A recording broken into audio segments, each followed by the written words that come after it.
Ethan had always believed that love didn't need fireworks to thrive. It wasn't about extravagant gestures or dramatic declarations. It was about showing up, every day, in small, consistent ways. Love, to him, was in the unspoken comfort of shared silences, in holding hands during quiet walks, in remembering how she liked her coffee. It was in choosing each other, again and again. Even when life became messy, even when time wore down the excitement. That belief became the foundation of how he loved Marissa. Not with intensity that burned out, but with quiet devotion that he thought would last a lifetime. He wasn't a perfect man, he knew that.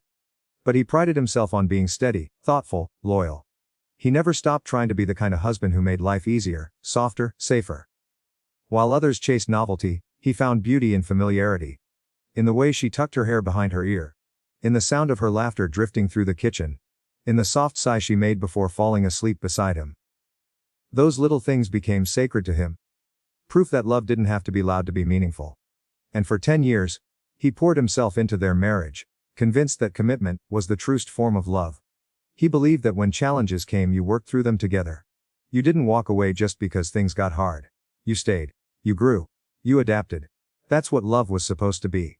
So, whenever Marissa seemed distant, he reminded himself that every relationship had seasons. Some warm and vibrant, others colder and quiet. He assumed they were just in one of those colder seasons. And with enough patience, spring would return.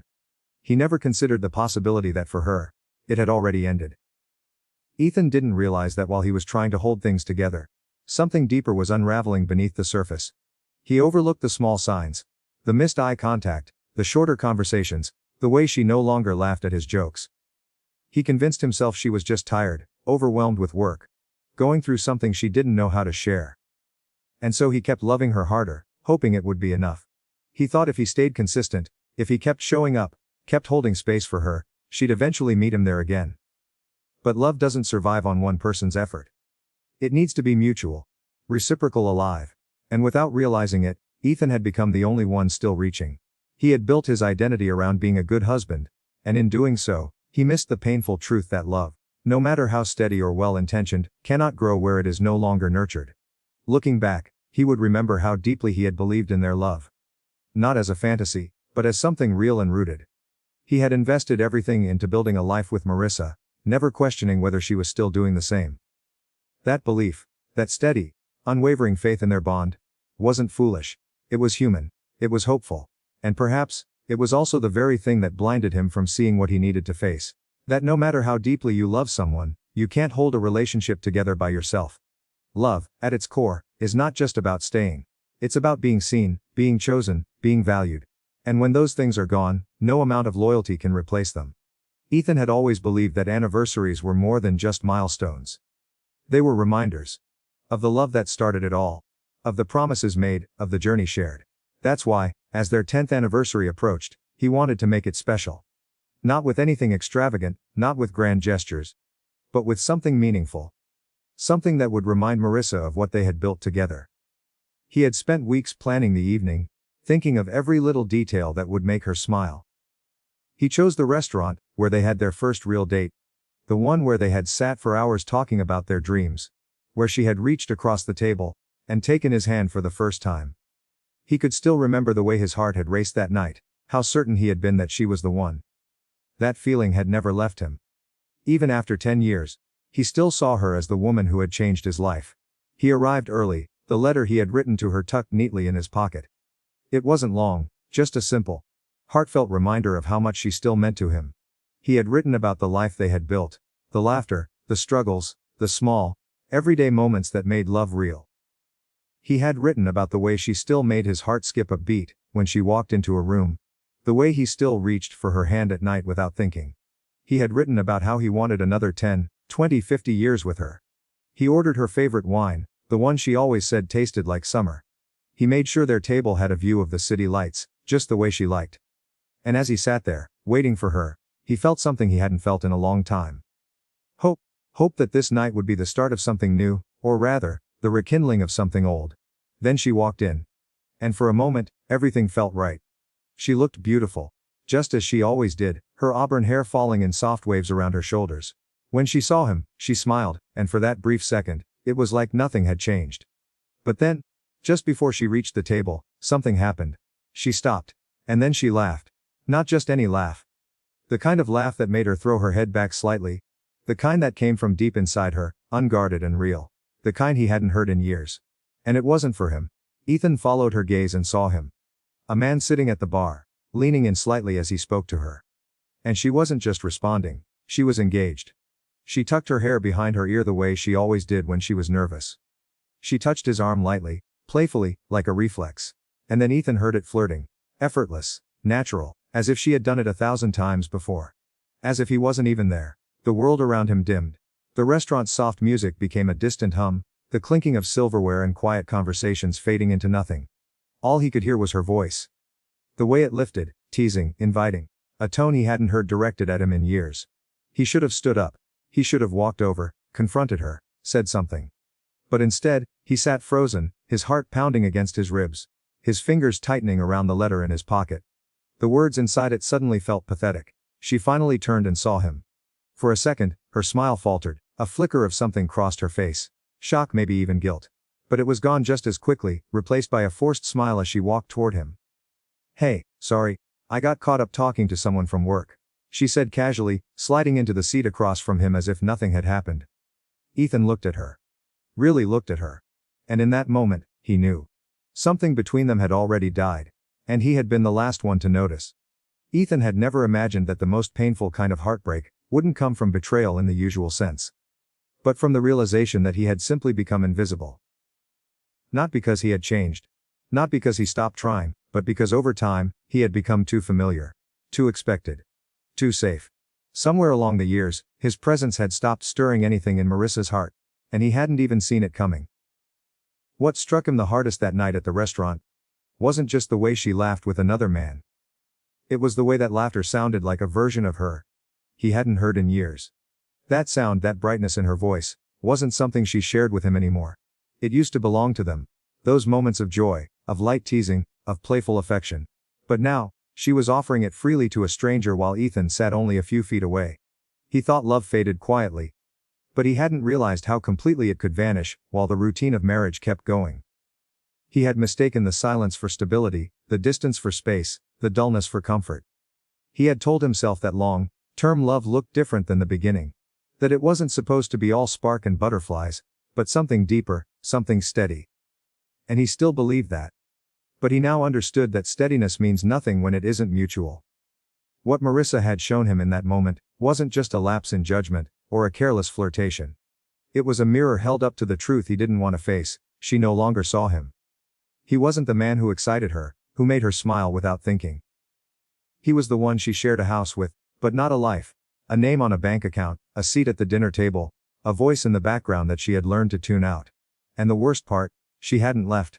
She stayed. She shared his bed, his time, his world. But her heart had gone elsewhere. Maybe not to that man at the bar. Maybe not to anyone in particular. But certainly, not to him. That's what left him gutted more than anything. The thought that she might have already let go long ago. And he had simply been too hopeful, too loyal, too blind to notice. It made him question every small moment from the past year. The time she pulled away slightly when he touched her. The way she seemed absent even when she was in the same room. The way she smiled more at her phone than at his face. He had become the background noise in her life. The dependable one. The routine she didn't have to think about. Not because he had failed her, but because she had stopped choosing him. And that quiet kind of abandonment. The kind that doesn't come with slammed doors or screaming arguments, but with polite nods and empty smiles, was perhaps the most devastating of all. Ethan didn't need her to say it aloud anymore. He saw it in her body language. He heard it in her voice.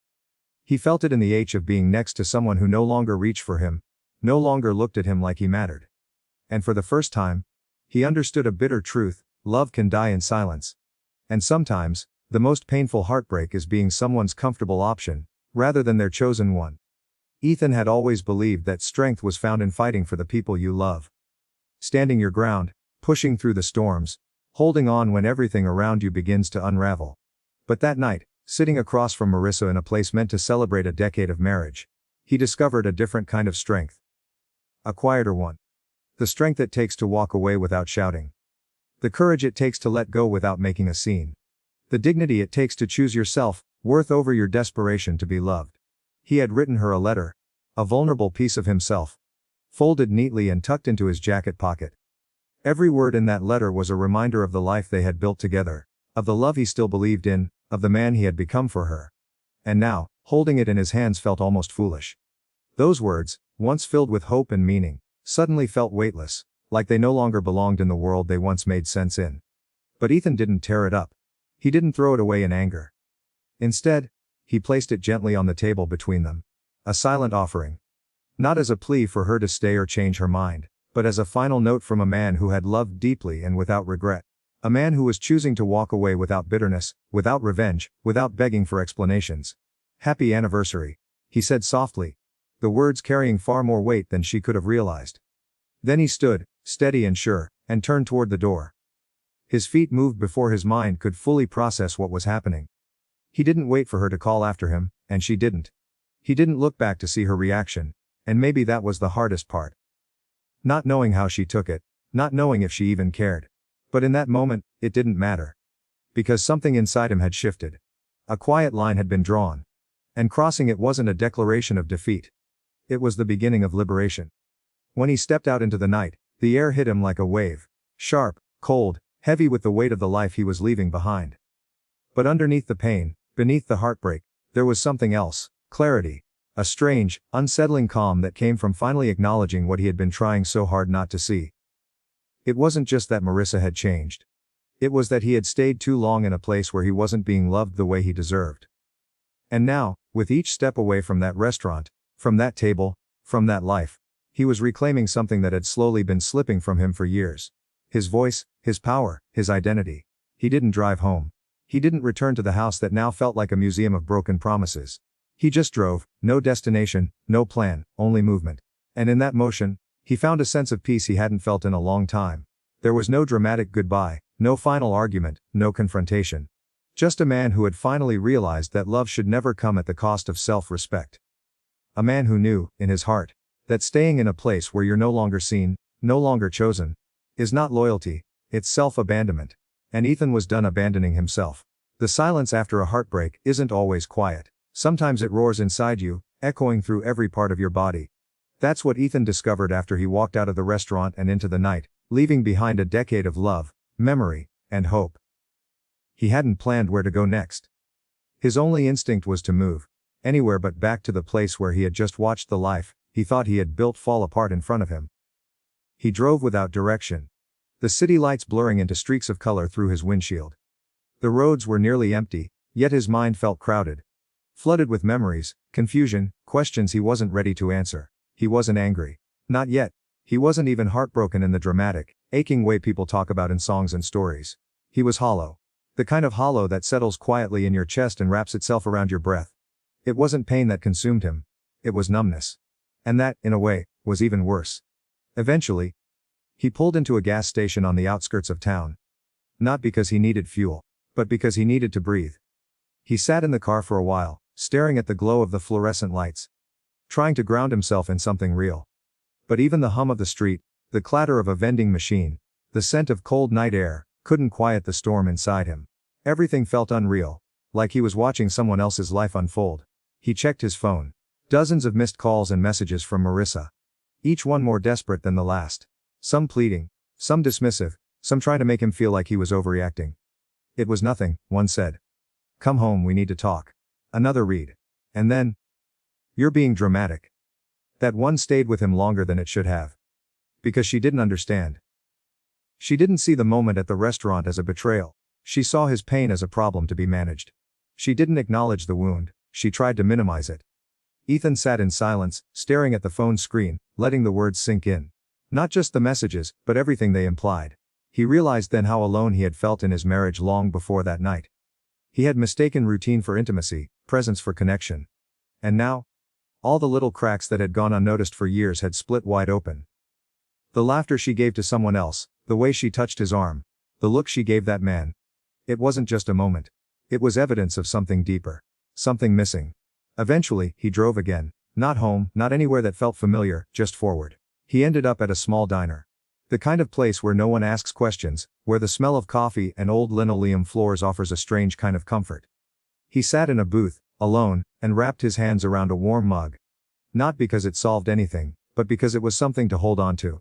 That night, Ethan realized that heartbreak doesn't always feel like shattering. Sometimes it feels like silence. Like sitting across from a person you loved, and realizing they stopped choosing you long before you ever noticed. And now, all you're left with is the quiet echo of everything you didn't want to see. But even in that silence, something begins to grow. Awareness, clarity, strength. And though Ethan didn't yet know where life would take him next, he knew one thing for sure. This was no longer about saving a marriage. It was about saving himself. Sitting in that quiet booth, with a half-empty coffee cup, and a mind heavy with thoughts, Ethan found himself confronting a truth he had avoided for far too long. The silence between him and Marissa hadn't started that night.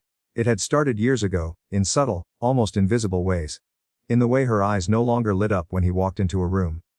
In the way her responses grew shorter, her laughter less frequent, her presence more distant. He had felt it, but he never wanted to believe it. He had called it stress, blamed work, told himself every relationship goes through phases. But deep down, a part of him always knew something had shifted. Now, after everything that happened, that quiet knowledge became undeniable. He sat there, scrolling through her messages, reading and rereading her attempts to rewrite the story. "It was nothing," she said. "You're blowing this out of proportion. We need to talk." But the words didn't hold weight anymore. Not because they weren't familiar.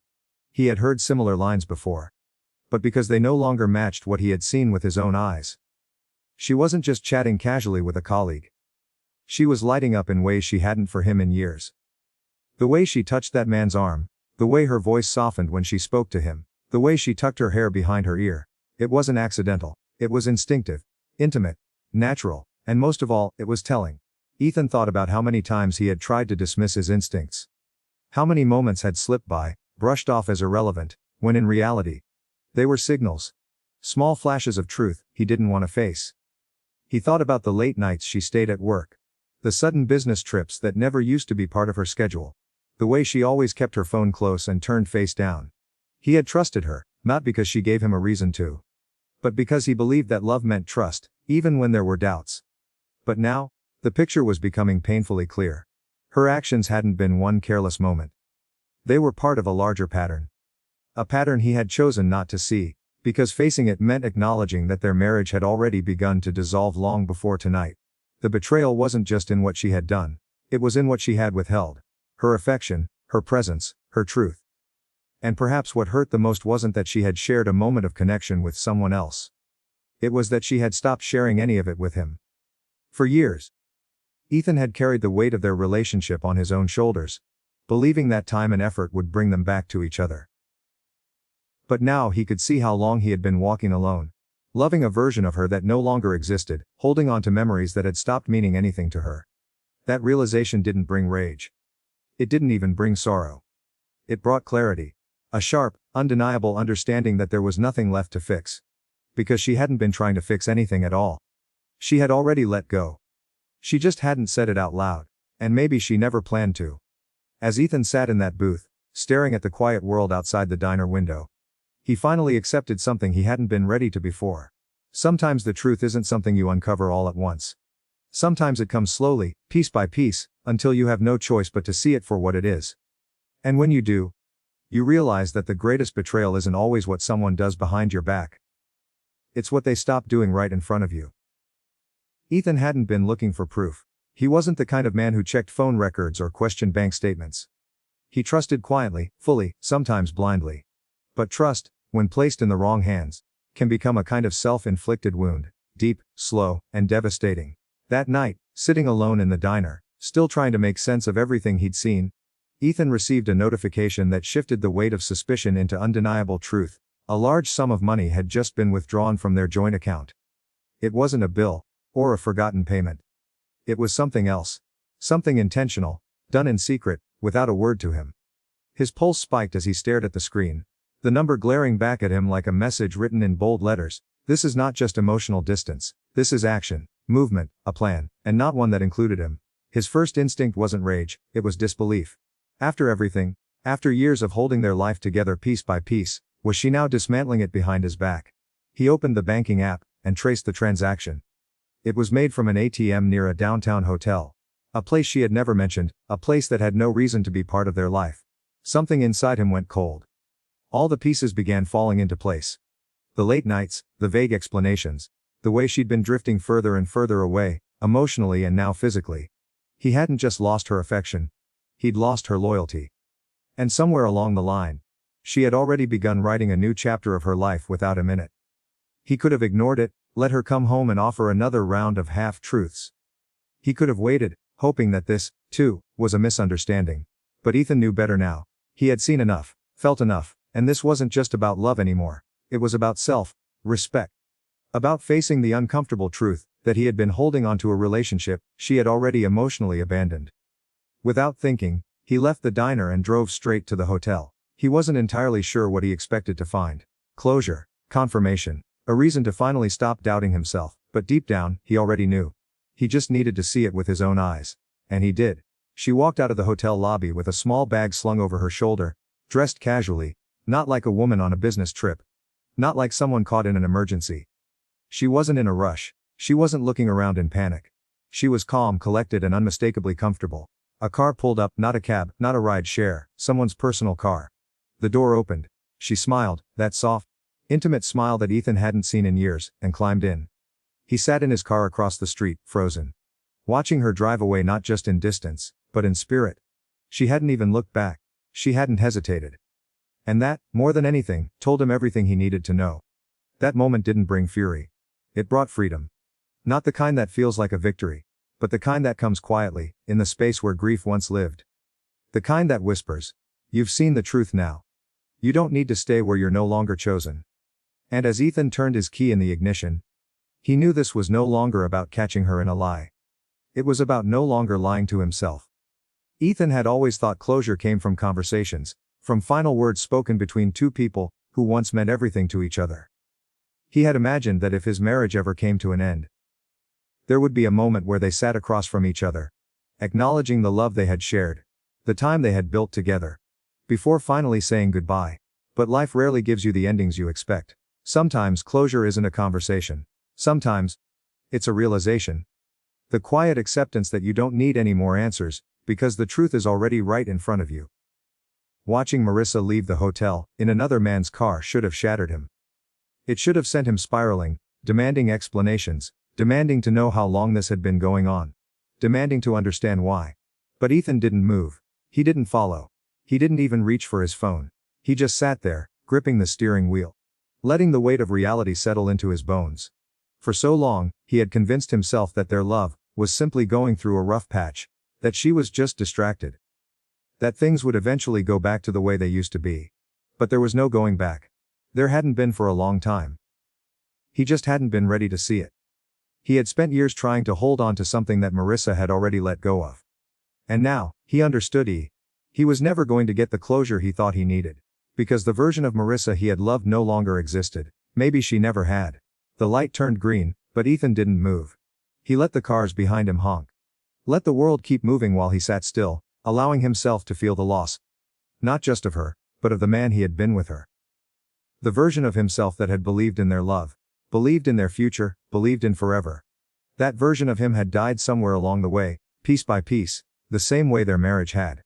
And yet, for the first time in years, he felt something unfamiliar, something unexpected. Relief. Not because he was happy. Not because he was ready to move on. But because he didn't have to fight anymore. He didn't have to prove his worth to someone who had already decided he wasn't enough. He didn't have to wake up every morning wondering if today would be the day she saw him again.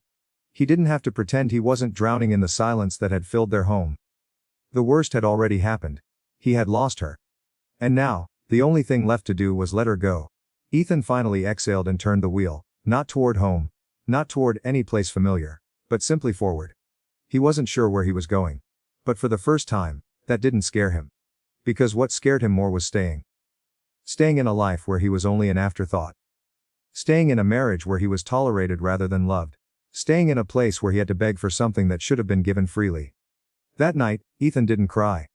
He didn't scream. He didn't break down. He just drove. Letting the road stretch out in front of him like a new beginning. There was no dramatic goodbye. No parting words. No moment of finality between them. Just a man choosing himself for the first time in years. Just a man realizing that sometimes, the most powerful thing you can do, is not chase after what's lost, but walk away with your dignity intact.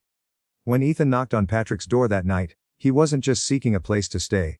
He was seeking something far deeper, though he couldn't yet name it. Maybe it was comfort. Maybe clarity. Maybe just the simple reminder that someone still saw him outside the shadow of who he had been in his marriage. The door opened almost immediately, and there stood Patrick.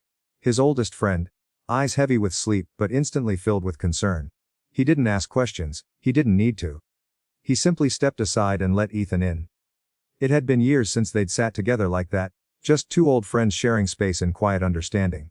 Somewhere along the road of marriage, responsibilities, and routine, Ethan had allowed his world to grow smaller, centered solely around Marissa and the life they had built. And in doing so, he'd let other parts of himself fade, including the relationships that once made him feel alive, grounded, and whole. Sitting across from Patrick, he realized how much he had lost. Not just a partner, but parts of himself that had nothing to do with love and everything to do with identity. They talked into the early morning, not in rushed sentences or desperate explanations, but in slow, thoughtful pauses. Ethan didn't pour out every detail at once. He wasn't ready for that. But piece by piece, the story unfolded. The quiet unraveling of his marriage, the doubts he had ignored, the moment at the restaurant, the hotel, the final confirmation that shattered any illusion of safety he had been clinging to. Patrick didn't offer advice, didn't try to fix it, didn't judge. He just listened. And somehow, that alone was more healing than anything Ethan had felt in months. At some point, Patrick leaned back, eyes fixed on Ethan in that way only an old friend could. Seeing not just what had been lost, but what could still be reclaimed. "You don't walk away from 10 years. He said gently. "You walk away from the person who made those 10 years feel like a lie." The words hit Ethan harder than he expected, not because they were cruel, but because they were true. For so long, he had carried the weight of history on his shoulders, believing that time alone justified staying. But time, he now understood, was not the same as love. And staying in a place that no longer held joy, honesty, or mutual respect wasn't loyalty, it was self-abandonment. That night, Ethan lay on the guest bed, staring at the ceiling, letting those words echo through his mind. The silence didn't feel heavy this time. It felt spacious, open, like a place where something new could begin. He didn't have a plan, didn't know what came next, but for the first time, he felt the faint stirrings of possibility. Not just survival, but renewal. The kind that doesn't come from chasing what's lost, but from rediscovering who you are when everything familiar falls away. In the days that followed, Ethan didn't rush to rebuild his life. He didn't make grand declarations or try to erase the pain. Instead, he allowed himself to feel it all. The grief, the relief, the confusion, the quiet hope. And through it all, he kept talking to Patrick, kept showing up for himself in ways he hadn't in years. Because healing isn't loud. It's not instant. It's found in moments like those, in honest conversations, in quiet spaces, in the slow, steady return to your own voice. And Ethan knew, as he took his first uncertain steps into a life without Marissa, that he wasn't just starting over. He was coming home. To himself. Ethan used to believe that losing someone you loved was the worst kind of pain. But as the days passed, as the dust of everything he had walked away from began to settle, he realized that what he had truly lost wasn't Marissa. It was the version of himself he had slowly abandoned in the name of keeping a marriage alive. The silence in Patrick's guest room didn't echo the way it did in his old house. It felt quieter, yes, but also cleaner, softer. It was the kind of silence that allowed him to hear his own thoughts again, not the kind that masked unspoken tension, or worn-out conversations. He started waking up without the heavy knot in his chest. Without the reflex to check his phone for her messages, without the constant ache of wondering how she felt about him. In place of that void, something else began to take shape. Not joy. Not yet, but space. Space to think, to breathe, to simply exist outside the expectations he had been buried under for years. That space, he realized, was the beginning of healing. For the first time in a long time. He wasn't trying to be anything for anyone. He wasn't measuring his worth against someone else's mood. Or trying to fix something he didn't break. He was just allowing himself to feel whatever came. Some days it was grief, other days anger, and sometimes just quiet reflection. But through it all, there was one constant. The growing understanding that letting go hadn't been the end of something. It had been the beginning. He thought back to who he had been, when he first met Marissa. The man who laughed more easily. Who kept his friendships close, who had dreams that weren't tied to anyone else's approval. Somewhere along the way, he had traded pieces of that man for comfort, for stability, for the illusion of love that no longer existed. And now, he saw those pieces slowly returning, not all at once, but in fragments that reminded him of who he used to be before he learned to shrink himself, to keep someone else comfortable. There was no bitterness in his heart. Not anymore. Just a quiet acceptance that some people walk beside you only for a chapter, not a lifetime. And the ending of that chapter didn't mean failure. It meant growth. It meant clarity. It meant the opportunity to choose again. This time with eyes wide open. Ethan didn't know exactly what his life would look like from here. He didn't have a 5-year plan or a roadmap out of heartbreak. But what he had now was something he hadn't felt in years: freedom. The freedom to rebuild his life on his own terms. To reconnect with the parts of himself that had gone quiet. To pursue the things that brought him peace and meaning. He had once feared being alone, thinking it would feel like emptiness. But now, solitude felt sacred. It felt honest. It felt like a return to something real. And as he sat on Patrick's porch one morning, watching the sun rise without needing to explain himself to anyone, he understood the true lesson in it all. Sometimes losing what you thought you couldn't live without is exactly what leads you back to yourself. Because the real loss was never her. It was all the time he spent forgetting that he was enough, all along. And now, he was ready to live a life that no longer required him to prove that to anyone but himself.